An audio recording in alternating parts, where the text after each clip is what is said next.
Au mot parasite, beaucoup imaginent que ce sont de longs vers, d'1 mètre de long qui vivent dans les intestins. Et vous ne pouvez être infecté par des parasites que si vous mangez du poisson ou de la viande qui n'a pas été traitée thermiquement. En général, oui, mais les parasites comprennent également divers virus et bactéries qui ne sont pas si faciles à identifier. Comment se débarrasser des parasites et vers intestinaux? C'est ce que nous allons voir dans la vidéo du jour. Bienvenue sur votre chaîne Bon à savoir. Merci pour votre confiance. Les parasites se présentent sous de nombreuses formes et peuvent se développer dans tout le corps humain, le plus souvent dans les intestins. Dans certains cas, ils peuvent être éliminés en utilisant des méthodes naturelles. Les parasites sont des organismes qui vivent de l'organisme hôte. Les parasites utilisent les nutriments de l'organisme hôte et provoquent ainsi des maladies dans l'organisme hôte. Ils pénètrent dans notre corps par l'air que nous respirons, la nourriture que nous mangeons et l'eau que nous buvons. Dans les pays du tiers-monde, la façon la plus courante de rencontrer des parasites est l'eau contaminée. Ils provoquent certains troubles et maladies, chez les enfants, retard de développement, diminution de l'activité mentale, anémie, épuisement général du corps, chez les adultes, allergies, destruction du système immunitaire et même maladies oncologiques. Ils provoquent une carence en oligo-éléments importants, privant littéralement une personne de nutriments destinés à maintenir sa force et à renforcer sa santé.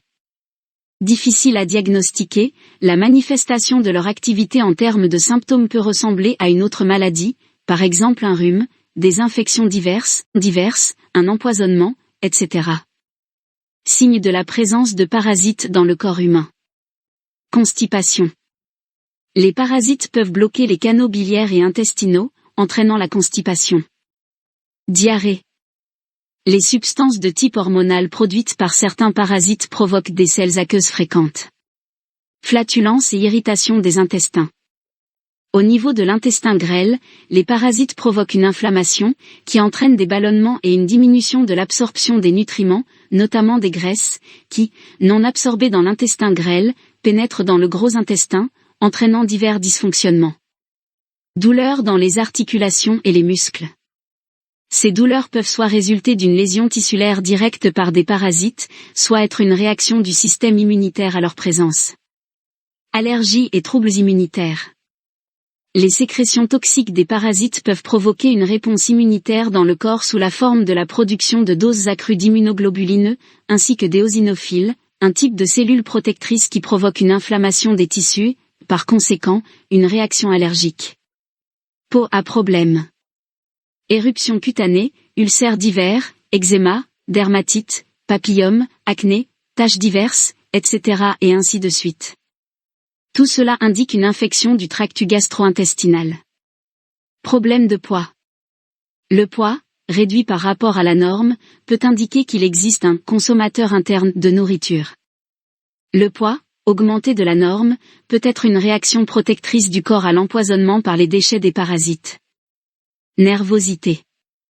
Les substances toxiques des parasites irritent le système nerveux central. Les violations de son travail peuvent être le résultat d'un empoisonnement systématique. En particulier, la réponse du système nerveux peut être le bruxisme, grincement des dents pendant le sommeil. Syndrome de fatigue chronique. Les symptômes sont dus à un empoisonnement constant du corps et à une mauvaise absorption des nutriments essentiels. Maladie oncologique. L'empoisonnement du corps, les perturbations du fonctionnement du système immunitaire, l'effet traumatique direct sur les tissus, l'inflammation prolongée et les carences nutritionnelles sont des motifs suffisants pour l'apparition de diverses tumeurs. Traitement. Comment se débarrasser des parasites est une question qui peut être résolue sans équivoque, en allant à la pharmacie et en achetant des médicaments anthelmintiques. Mais cette option n'est pas pour tout le monde. Quelqu'un peut être exposé au risque d'infection par des helminthes lors d'un voyage ou d'un moment de détente à la campagne, quelqu'un préfère fondamentalement les remèdes naturels à la chimie, et quelqu'un ne tolère pas bien les médicaments. Heureusement, il existe des recettes efficaces en médecine traditionnelle qui vous procureront un nettoyage doux et sécuritaire des parasites. Important à retenir. Avant de commencer le déparasitage, vous devez toujours consulter un médecin qui déterminera les contre-indications. Même les remèdes populaires peuvent vous nuire s'il existe des maladies de la vésicule biliaire, du pancréas, du foie et des reins, ainsi que de l'hypertension. Une visite chez le médecin sans option est nécessaire si vous vous sentez vraiment mal. En cas de fièvre, de fortes douleurs musculaires, de sang dans les urines et de crises d'épilepsie, ne pas se soigner soi-même et consulter immédiatement un médecin. Plusieurs herbes et aliments ont de puissantes propriétés antiparasitaires. L'olive et la noix de coco contiennent des triglycérides bénéfiques qui stimulent le système immunitaire pour combattre les agents pathogènes. L'ail et les oignons crus regorgent d'acides aminés soufrés, qui présentent de puissantes propriétés antiparasitaires. Les experts recommandent de manger 6 cuillères à soupe d'huile de noix de coco, une grosse gousse d'ail et un gros oignon rouge par jour pour expulser les parasites. Vous pouvez utiliser 2 à 3 gouttes d'huile d'origan dans de l'eau avec du jus de citron fraîchement pressé et boire 3 fois par jour. Les clous de girofle fonctionnent de la même manière, vous pouvez donc également remplacer ou utiliser de l'huile de clous de girofle. Le gingembre, l'absinthe, le noyer noir sont également très utilisés dans la lutte contre les parasites. En règle générale, ceux qui mangent des aliments crus, tels que des sushis, ou qui ont des animaux domestiques, doivent être traités périodiquement pour lutter contre les parasites. S'ils apparaissent soudainement, il existe une option de traitement médical, mais ce n'est pas toujours efficace. En même temps, vous pouvez augmenter les chances de détoxifier le corps des parasites en ajustant simplement votre alimentation. Comment changer son alimentation pour se débarrasser des parasites ? Il n'est pas possible de déterminer immédiatement la présence de parasites dans le corps, et beaucoup vivent avec eux pendant longtemps. Dès qu'ils s'installent à l'intérieur, leur croissance commence. En ce moment, ils ne détruisent pas, mais enlèvent seulement certaines ressources. Dès que les parasites commencent à se multiplier et à grossir, tous les signes d'intoxication grave apparaissent, faiblesse, problèmes gastro-intestinaux, dermatite, etc. La première chose à faire est de subir un examen, après confirmation du diagnostic, de procéder à leur retrait du corps. Toute thérapie sera plus efficace si un régime antiparasitaire y est ajouté. Pourquoi c'est important ? Ainsi, des conditions défavorables sont créées pour l'existence et la reproduction des parasites. 2. Le système digestif revient à la normale. 3. Élimination des toxines du corps. 4. Renforcement des fonctions protectrices de l'organisme. 5. Prévention de la réinfection. Quelle est l'essence du régime antiparasitaire ? Si des parasites sont trouvés dans le corps, il est nécessaire de commencer un traitement médical ou matériel, par exemple, des dispositifs de thérapie par biorésonance, plus un régime antiparasitaire. Ainsi, il sera possible d'augmenter l'efficacité de la thérapie. Régime signifie un menu spécial qui comprend certains aliments visant à améliorer le régime alimentaire. Les aliments suivants doivent être présents dans l'alimentation. 1. Légumes. Il est important de manger des carottes, du chou-fleur et des concombres. Ce sont des légumes dans lesquels la plus grande quantité de fibres alimentaires grossières, ils aideront à éliminer rapidement les toxines du corps qui se sont formées lors de l'existence de parasites dans le tube digestif. 2. Produits laitiers.